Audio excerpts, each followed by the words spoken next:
first thing you do to crank our little four-wheeler, put the key in, turn it one click. It will not start the motor. That's what this is for. Key is on.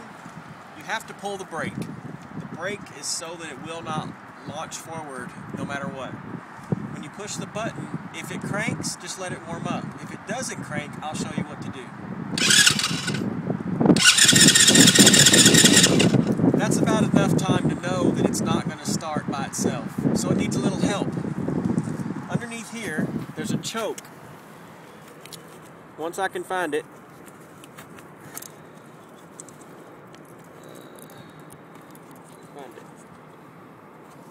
Can you find it? Pull the choke all the way up, and then try to crank again.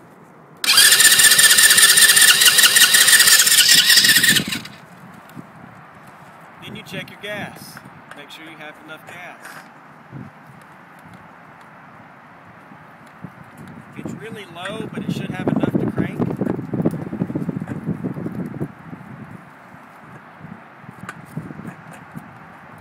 If it doesn't crank with the choke on, push the choke back down.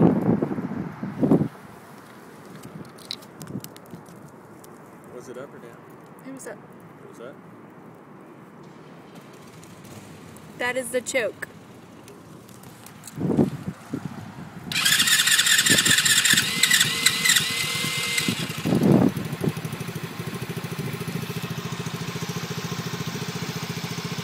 We found the choke was in the up position, and that's why it didn't start very easy. So it's always best when you're through riding, make sure that the choke is down. Well, while you're riding it, it should always be down. That's in the run position. And that's why it didn't start real quick and easy this time. Always like to let it warm up for about 30 seconds to a minute. Depends on how cold it is. It's beautiful today, 75 degrees. It's pretty well ready to ride. Now to kill this four-wheeler, you have several different ways of doing it. You have a kill switch or the key. Either one will kill it. The third way will be demonstrated by Nikki. She's holding the key fob, which is a child safety device to help stop the four-wheeler.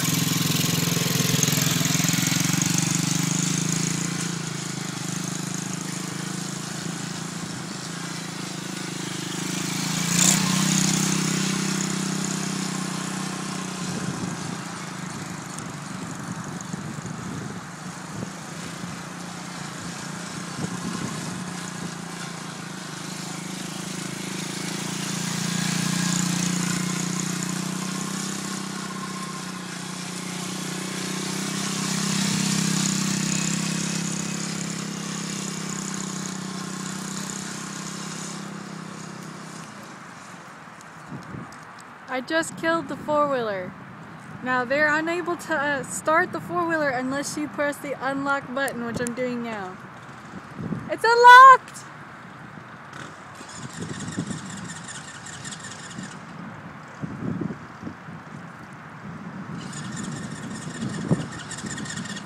But you have to go through the motions of starting it back up.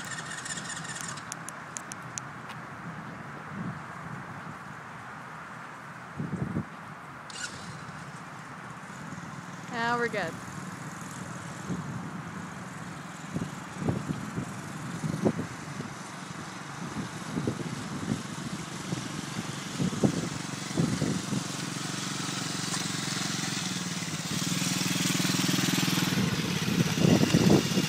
This four-wheeler also has a throttle limiter. It's right here in the screw. And right now it's on pretty well all the way open for me to ride. What we're going to do is turn it all the way in so where the four-wheeler goes about 10 miles an hour. That way the youngster can get used to riding it, and it's also good to break in the four-wheeler at a slow speed rather than a fast speed. We're going to tighten this up for you, adjust that, and that's really about all the instruction needed. Here's your emergency brake if you ever haul it. Push that, and now this brake will not move in and out. Pull it, it releases. And Don't forget to pull the brake to help start it.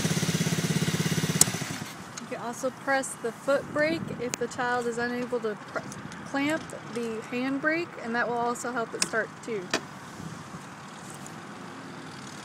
Headlights are here to the left. They can be on or off. I prefer to leave them off because they help keep the battery up. The battery is what makes this thing crank. Without the battery, the fun for the day is usually, you have to get it started. Don't crank it with the car. Don't jump it off. The little battery is too small and the wiring system is too small. Find you a 2-amp charger and plug it into the bike the day you know you're going to be riding the next day, and make sure the battery is fully charged. It also helps too in case like when we first started to crank it, it was a little difficult to start because we left the choke up. A good strong battery will always save the day. That's about it.